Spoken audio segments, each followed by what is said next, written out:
So guys, ito nga pala yung part 2 ng Play-Doh. Yan po yung mga price na nagawa namin. Ito po yung mga Play-Doh. Ang bibilin nga lang home lang ang bibilin. So guys, ito nga pala yung part 2 ng Play-Doh. Ito nga pala yung mga price na nagawa namin. Ito po yung mga Play-Doh. Ito po. Tapos, ito po yung Play-Doh na. Ito po yung Play-Doh. Tapos ito pa po. Ito po po.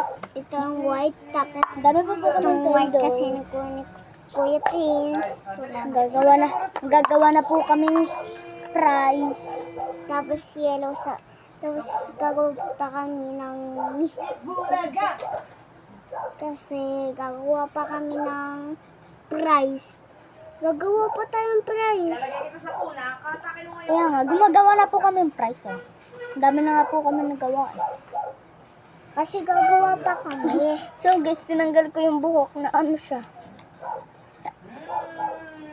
Kasi meron pa siyang Play-Doh.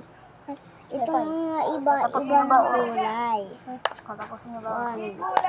One minute. Papakita ko sa iyo yung mga kulay na gawa namin. Ang 2 minutes na. Kailangan ka na. Yan. Tatapusin niyo ba?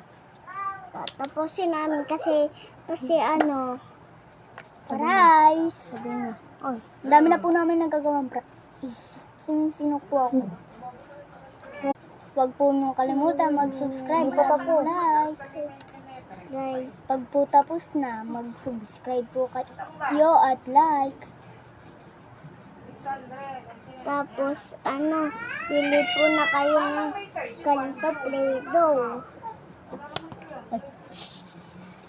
So guys, hinagis po ng yung Play-Doh.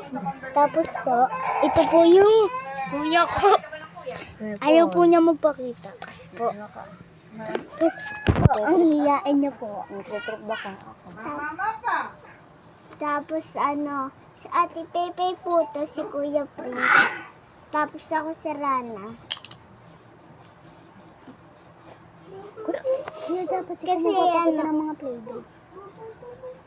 Ulitin na nga natin. Wag na. Ako na yun. Kasi bawal talo ng Play-Doh na kulay na Play-Doh. Ayan, may kulay na. Ay, hindi ko alam yan. Tapos wala akong gagawin. Wag niyo pong kalimutan na mag-like and subscribe.